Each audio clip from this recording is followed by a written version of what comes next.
Hello guys, welcome back to our channel Science Tracker. Guys, this is the second part of population stabilization and birth control. In the previous video I told you about कि ये जो paragraphs हैं government ने क्या क्या schemes दी population को रोकने के लिए, बर्थ कंट्रोल के लिए, जिसमें एक सबसे बड़ा था गवर्नमेंट ने, और साइंटिफिक स्टडी भी है इसके ऊपर बहुत सारी, जो कि आपको पूरा आगे बताया जाएगा कि कॉन्ट्रासेप्टिव का यूज ज्यादा से ज्यादा हो, ये बोला गवर्नमेंट ने। ठीक है, तो कॉन्ट्रासेप्टिव्स तो बहुत टाइप के होते हैं, I told you. First one natural contraceptive, second one ये रहा barriers, third one IUD, and fourth one oral contraceptive, fifth one inject implants या फिर इंजेक्शंस, और लास्ट वन है सर्जिकल मेथड। ठीक है, तो इसमें हम सबसे पहले पढ़ने जा रहे हैं नेचुरल कॉन्ट्रासेप्टिव, जो कि बहुत ही आसान है। इसमें क्या होता है, नेचुरली स्पर्म और ओवम की मीटिंग को रोका जाता है। ठीक है, ये तीन टाइप से हो सकता है। एक होता है पीरियोडिक एब्सटेंस, दूसरा होता है विड्रॉ और coitus interruption, third one is lactational amenorrhoea. Okay, so जो पीरियोडिक एब्सटेंस होता है, इसमें क्या होता है, कपल्स अवॉइड करते हैं कॉइटस को 10 से 17वें दिन, जो फीमेल की मेंस्ट्रुअल साइकिल होती है उसके 10 से 17वें दिन तक क्या होता है, बहुत हाई चांस होते हैं फर्टिलाइजेशन के। क्यों? क्योंकि उस टाइम पर ओवम रिलीज होता है। तो इस टाइम पर क्या होता है, इसे फर्टाइल पीरियड भी कहते हैं, इसी 10 से 17वें दिन को। तो इस टाइम पर क्या होता है, कपल्स जो हैं कॉन्सेप्शन को करना प्रिवेंट करते हैं, मतलब उस टाइम पर कॉन्सेप्शन नहीं होना चाहिए, जिससे कि आप नेचुरली जो है प्रेगनेंसी को रोक सकते हैं। Second one is withdraw and coitus interruption. इसमें क्या होता है, ये दूसरा मेथड है जिसमें मेल पार्टनर अपने पेनिस को विड्रॉ कर लेता है फीमेल की वजाइना से जस्ट एजैकुलेशन से पहले। Okay, third one is lactational amenorrhoea, मतलब इस पीरियड में मेंस्ट्रुएशन ही नहीं होते। जब मेंस्ट्रुएशन नहीं होगा तो ओवम का फॉर्मेशन नहीं होगा, और जब ओवम का फॉर्मेशन नहीं होगा तो जो स्पर्म्स अगर बॉडी में जाएंगे भी तो भी जो है प्रेगनेंसी नहीं होगी। ओके, सो इस केस में ये क्या कह रहा है, इंटेंस लैक्टेशनल होता है, मतलब इंटेंस लैक्टेशनल पीरियड मतलब बहुत ज्यादा मिल्क का सीक्रेशन होता है इस टाइम पीरियड में फीमेल की बॉडी में। मतलब ये जो टाइम पीरियड होता है जब फीमेल को एक बेबी बॉर्न हो जाता है तो उसके 6 मंथ तक फीमेल्स को मिल्क सीक्रेशन होता है, मतलब लैक्टेशन होता है। सो उस टाइम पीरियड में मेंस्ट्रुएशन भी नहीं होता। सो एट दैट टाइम जब तक फीमेल ब्रेस्ट फीडिंग करा रही है 6 मंथ तक, there is the high chance कि प्रेगनेंसी ना हो। लेकिन ये जो नेचुरल कॉन्ट्रासेप्शन वाला मेथड है, इसमें क्या रहता है कि जो चांसेस होते हैं प्रेगनेंसी के वो बहुत हाई होते हैं, और जो रिस्क होता है वो बहुत कम होता है। ठीक है, तो साइड इफेक्ट कुछ नहीं होते, लेकिन फिर भी इसके फेलियर होने के चांसेस होते हैं। Okay, second one is barrier method. इस मेथड में ओवम और स्पर्म को जो है मिलने से रोका जाता है फिजिकली मीटिंग। ओके, जिससे ओवम और स्पर्म की फिजिकली मीटिंग ना हो पाए, तो कुछ एक्सटर्नल बैरियर लगाया जाता है। क्या होता है इसमें, these are the such methods available on the market. First one is condom and second one is diaphragm, cervical caps and valves. So जो first one is this condom, ये क्या होता है, किसका बना हुआ होता है, थिन रबर का और लेटेक्स शीट का बना हुआ होता है। ये पेनिस को कवर करता है मेल में, एंड फीमेल में वजाइना और सर्विक्स को कवर करता है। ये क्या होता है, just before the coitus so the ejaculation semen would not enter into the female reproductive tract. ये मेल के ऑर्गन को कवर कर लेता है, जिससे जो सीमन है वो फीमेल की बॉडी में ही नहीं पहुंच पाता। और एक एग्जाम्पल दे रखा है कॉन्डम का, जिसका नाम है निरोध। ये एक पॉपुलर ब्रांड है। Use of condoms has increased in recent year due to additional benefit protecting from users from contracting STI and AIDS। बोल रहा है कि पिछले कुछ समय से कॉन्डम्स का जो यूज है वो बहुत ज्यादा बढ़ गया है। क्यों? क्योंकि इसकी वजह से ये जो बीमारियां होती हैं, सेक्सुअली ट्रांसमिटेड इन्फेक्शन, एड्स, इनका खतरा कम हो जाता है। आई टोल्ड यू कि जो RCH हुआ था, रिप्रोडक्टिव चाइल्ड हेल्थ केयर, और इसमें जो है लोगों को जागरूक किया गया था कॉन्ट्रासेप्टिव्स के यूज के लिए, तो सब कुछ बताया गया था, और आजकल स्कूल्स में भी एजुकेशन दी जाती है इन सब के बारे में। So people always use these types of barriers.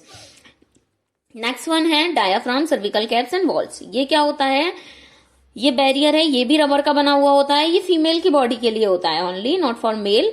And ये क्या करता है, कवर करता है सर्विक्स को कॉइटस के टाइम पर। They prevent conception by blocking the entry of sperms. ये जो है स्पर्म्स की एंट्री को ब्लॉक कर देता है। दे आर रीयूजेबल, जो ये होते हैं फीमेल वाले diaphragm, cervical caps and walls, ये रीयूजेबल होते हैं। स्पर्मिसाइडल क्रीम्स, जेलीज का यूज किया जाता है इसके साथ साथ, जिससे कि कॉन्ट्रासेप्टिव की एफिशिएंसी को बढ़ाया जा सके। Okay, third one is IUD, intra uterine devices. Okay, so क्या होता है, ये inserted by doctor and expert nurses. ये जो थे बैरियर्स, ये सेल्फ इंसर्टेड थे, लेकिन ये सेल्फ इंसर्टेड नहीं है, डॉक्टर या फिर नर्सेज की हेल्प से बॉडी में लगाए जाते हैं फीमेल की। एंड ये अवेलेबल हैं in the 3 forms, non mediated, copper releasing and hormone releasing IUDs. So इनके नाम है नॉन मीडिएटेड के, ये कॉपर रिलीजिंग के नाम है, जो कि इसमें ब्रैकेट्स में दे रखे हैं। कॉपर टी वगैरह के आपने नाम सुने होंगे, बहुत कॉमन है। और जो हार्मोन रिलीजिंग होते हैं इंट्रायूटेराइन डिवाइसेस, उनका नाम है प्रोजेस्टेड एंड LNG-20। ओके, सो यहां तक जो है इतना ही बोल रखा है। अब ये जो है इसका काम बता रहा है, मतलब डेफिनेशन समझ लो आप आईयूडी की क्या है, या आईयूडी क्या काम करती हैं बॉडी में। ये इंक्रीज कर देती हैं phagocytosis of sperms with in the uterus. Uterus के अंदर जैसे ही स्पर्म आते हैं, उनकी फैगी कर लेती है, मतलब उनको खा जाती हैं, नष्ट कर देती हैं। Okay, and copper ion release sperm suppress sperm motility. और जो कॉपर आयन ये जो रिलीज कर रही है, कॉपर टी वाली जितनी भी होती हैं कॉपर रिलीज वाली आईयूडी, वो क्या करती हैं, स्पर्म की मोटिलिटी को, स्पर्म्स की जो मूविलिटी है, तेजी से स्पर्म बॉडी में अंदर जाता है, उसको कम कर देती हैं, जिससे कि फर्टिलाइजेशन की कैपेसिटी भी कम हो जाती है स्पर्म्स की। मतलब जो स्पर्म है वो ओवम को फर्टाइल ही नहीं कर पाएगा। The hormone releasing IUD in addition make the uterus unsuitable for implantation. और ये जो हार्मोन रिलीजिंग आईयूडी है, ये क्या करती हैं, यूट्रस को इम्प्लांटेशन के लिए अनसूटेबल बना देती हैं। गाइज, ये जो 3 टाइप की आईयूडी है ना, मोस्ट ऑफ द 99% चांसेस होते हैं कि जो क्वेश्चन है वो यहीं से बनता है। तो बहुत ज्यादा इंपोर्टेंट है कि जो कॉपर रिलीजिंग आईयूडी है ये क्या कर रही है, इससे कॉपर आयन रिलीज हो रहे हैं। हार्मोन रिलीजिंग आईयूडी है, ये क्या कर रही है, ये यूट्रस को अनसूटेबल बना रही हैं। तो ये आपको जो तीनों काम है ये बहुत ज्यादा अच्छे से याद रखने हैं, ठीक है। IUD are ideal contraceptive or for the female who want delaying pregnancy and space between the children's। ये जो IUDs होती हैं, ये जो है नॉर्मल फीमेल्स, मतलब किसी फीमेल की अभी न्यूली मैरी हुई है, मैरिड है, तो यंग एज पीपल्स इसको नहीं यूज करते हैं।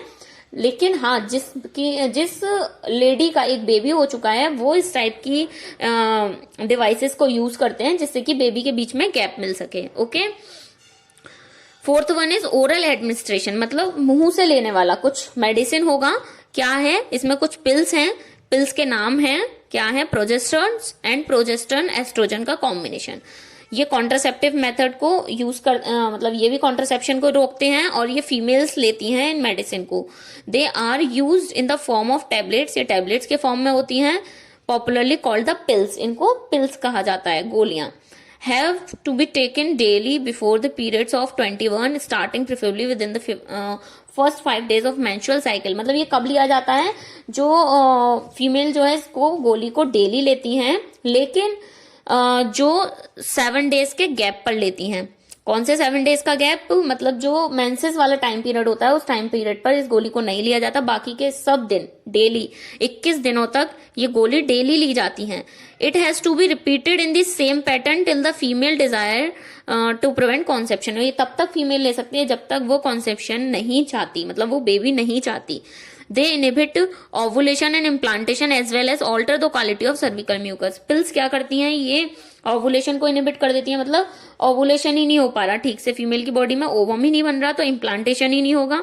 और क्या करती हैं पिल्स, ये alter the quality of cervical mucus, ये सर्विकल म्यूकस की क्वालिटी को भी कम कर देती हैं और स्पर्म की एंट्री को रोक देती हैं। Pills are very effective with less side effect, ये बहुत इफेक्टिव है और इसका साइड इफेक्ट भी कम है। And well accepted by females, females इसको यूज करती हैं। एक एग्जांपल है सहेली नाम की कॉन्ट्रासेप्टिव पिल है, जो कि नॉन स्टेरॉइडल प्रिपरेशन है, नॉन स्टेरॉइडल है ये। It is once a week, ये जो है हफ्ते में एक बार ली जाती है, within a very few side effect. Okay, so समझ में आ गया आपको ये चारों, आई होप। आपको जो मेन समझना है ना, इसमें सबसे ज्यादा ये समझना है कि इनका काम क्या है। पिल्स क्या काम कर रही हैं, ये ओवुलेशन और इम्प्लांटेशन को रोक रही हैं। आईयूडीज में बताया मैंने कि कॉपर रिलीजिंग आईयूडी क्या कर रही है, हार्मोन रिलीजिंग आईयूडी क्या कर रही है। मेन जो क्वेश्चन है वो यहीं से अराइज होता है। Okay guys, fifth one is implant. तो ये जो इम्प्लांट है या फिर जो इंजेक्शंस हैं वो किसके होते हैं, वो भी same progesterone and progesterone oestrogen की ही होते हैं, लेकिन इसमें क्या होता है, इसको बॉडी के अंदर इंसर्ट कर दिया जाता है। फीमेल गोली डेली डेली ले रही हैं तो उनको ये डेली गोली लेने का, पिल्स लेने का जरूरत नहीं होता है और वो उनकी बॉडी में इम्प्लांट कर दिया जाता है यही मेडिसिन को। तो ये क्या होता है, किसके कॉम्बिनेशन में होती है, आई टोल्ड यू ऑलरेडी कि ये भी एस्ट्रोजन या फिर प्रोजेस्टेरोन एस्ट्रोजन के कॉम्बिनेशन में होती हैं, सेम एज पिल्स। और ये भी फीमेल्स की बॉडी में लगाया जाता है इम्प्लांट। इनका जो है मोड ऑफ एक्शन ये भी सेम है पिल्स के जैसा, एंड ये इफेक्टिव मच लॉन्गर। इसका जो टाइम पीरियड है ये थोड़ा ज्यादा लंबा टाइम होता है, मतलब 10-11 साल तक ये जो है बॉडी में इफेक्ट करते हैं। Administration of progesterone and progesterone oestrogen combination और IUD within 72 hour of coitus have been found to be very effective as emergency contraceptives as they could be used to avoid possible pregnancy due to rape और casual unprotected intercourse. बोल रहा है कि या तो implants को body में जो प्रोजेस्टेरोन है या फिर प्रोजेस्टेरोन एस्ट्रोजन का कॉम्बिनेशन की जो इंट्रायूट्राइन डिवाइस है इसको बॉडी में लगा दिया जाए। कब लगा दिया जाए, अगर किसी फीमेल की बॉडी में कोइटस हो चुका है, मतलब चांसेस हैं प्रेगनेंसी होने के, उसकी बॉडी में ये 72 घंटे के अंदर अंदर लगा दिया जाए कोइटस के, तो बहुत ज्यादा चांसेस होते हैं कि कॉन्ट्रासेप्शन को रोका जा सके, मतलब प्रेगनेंसी ना हो। और ये किस केस में होता है, in the case of rape और कोई अनप्रोटेक्टेड इंटरकोर्स हो जाता है किसी कपल के बीच में, तब। Okay, next one and last one but not least is surgical method. इसे स्टेरिलाइजेशन भी कहते हैं एंड ये जो है मेल और फीमेल दोनों को होता है। एंड गाइस बता दूं ये कब होता है, जब किसी के पास पर्याप्त मात्रा में बच्चे हैं, मतलब हम दो हमारे दो वाली उनकी फैमिली कंप्लीट हो चुकी है, now they don't want many more babies, तो वो स्टेरिलाइजेशन करा लेते हैं and this is the very popular guys. लेकिन ये जितना अच्छा प्रोसेस है, जितना हेल्पफुल होता है, उतना ही ये रिवर्सिबल नहीं है। मतलब कोई चाहता है कि हाँ मैं एक और किसी ने स्टेरिलाइजेशन करा लिया और वो कुछ टाइम बाद चाहता है कि मैं और बच्चे करना चाहता हूं, तो उसकी बॉडी में रिवर्सिबल के चांसेस बहुत कम होते हैं, ठीक है, सर्जिकल मेथड में। क्या होता है, सर्जिकल इंटरवेंशन ये गैमीट्स को ब्लॉक कर देता है by transport and thereby prevent conception. ये गैमीट्स को भी ब्लॉक कर देगा, मेल में भी फीमेल में भी। कैसे कि हम क्या कर रहे हैं, एक माइनर टाइप सर्जरी कर रहे हैं। देखो ये मेल का है, इसमें मेल के पार्ट में जो स्टेरिलाइजेशन होता है उसे कहते हैं वेसेक्टोमी। जो वेस डिफरेंस होती है उनको कट लगा दिया जाता है और टाई अप कर दिया जाता है, जिससे जो गैमीट यहाँ बनेंगे ये गैमीट पेनिस से होकर बॉडी से बाहर ही नहीं आ पाएंगे। ट्यूबेक्टोमी में क्या होता है, जो फेलोपियन ट्यूब है, ओवम यहाँ बनता है। अब ओवम यहाँ से ट्रांसफर होकर यूट्रस में आता है, तो क्या होता है, फेलोपियन ट्यूब में कट लगा दिया जाता है, जिससे कि यूट्रस में ओवम ही ना पहुंच पाए, ठीक है। सो आपको जो याद करना है, एक मेन टर्म है इसमें कि वेसेक्टोमी किसमें होती है, मेल में, ट्यूबेक्टोमी किसमें होती है, फीमेल में। ओके, इसमें वेसेक्टोमी में वास डिफरेंस को कट कर दिया जाता है और ट्यूबेक्टोमी में फेलोपियन ट्यूब को कट करके एक टाई अप कर दिया जाता है। ऐसे ही बोला है इसने, सेम लाइन है जो बुक में बोली गई है। ओके, जो कि यहाँ तक कंप्लीट है। Tie up through small through vagina, मतलब बोल रहा है कि ये जो हम करेंगे फीमेल में ट्यूबेक्टोमी वो वजाइना के थ्रू या फिर एब्डोमेन के थ्रू कर सकते हैं, एक माइनर सर्जरी। ये टेक्निक बहुत इफेक्टिव है लेकिन लेस रिवर्सिबल है, I told you in the starting also. बोल रहे हैं अब आगे कंप्लीट हो गया, ठीक है, यहाँ तक सफिशिएंट है सर्जिकल मेथड के लिए। अभी मैंने आपको यहाँ पर जो है पैराग्राफ्स भी बना रखे हैं गाइज, आई टोल्ड यू कि हाँ पैराग्राफ्स पे जरूर ध्यान दें, जिससे कि आपको बहुत ही इजी लगेगा, ठीक है, पैराग्राफ्स की हेल्प से।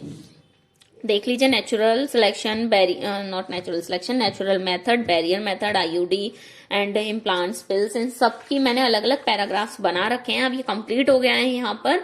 आगे बस वो यही बोल रहा है कि ये जो पूरा मेथड है, जो जितना भी आप पढ़ के आए हो, अगर कोई भी प्रोसेस आपको कराना है अपनी बॉडी में और हेल्प लेनी है तो प्लीज एक क्वालिफाइड मेडिकल प्रोफेशनल के पास जाएं, किसी भी क्वैक के पास ना जाएं, मतलब झोला छाप डॉक्टर के पास ना जाएं, जिसकी वजह से जो है बहुत ज्यादा प्रॉब्लम क्रिएट हो सकती है बॉडी पे।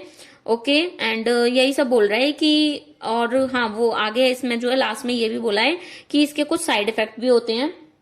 अगर आप कोई कॉन्ट्रासेप्शन यूज करते हैं, हाँ, nausea, abdominal pain, breakthrough bleeding, irregular menstrual pain और इवन ब्रेस्ट कैंसर, तो बहुत सारे इनके जो हैं कॉन्ट्रासेप्शन को लेने के इनके साइड इफेक्ट्स भी हैं। और बोल रहा है कि एक कोई डाउट नहीं है कि ये जो है हमारे कॉन्ट्रासेप्शंस, वो उन्होंने जो है पॉपुलेशन की बढ़ती हुई ग्रोथ को रोकने में बहुत ज्यादा मदद की है। ओके, ये यहीं तक था। मिलते हैं हम अपनी नेक्स्ट वीडियो में जिसमें हम बात करेंगे एमटीपी के बारे में गाइस। सो कंप्लीट हुआ हमारा ये टॉपिक। अगर आपको पसंद आया हो तो please hit the like button. मिलते हैं नेक्स्ट वीडियो के साथ, तब तक के लिए बाय बाय।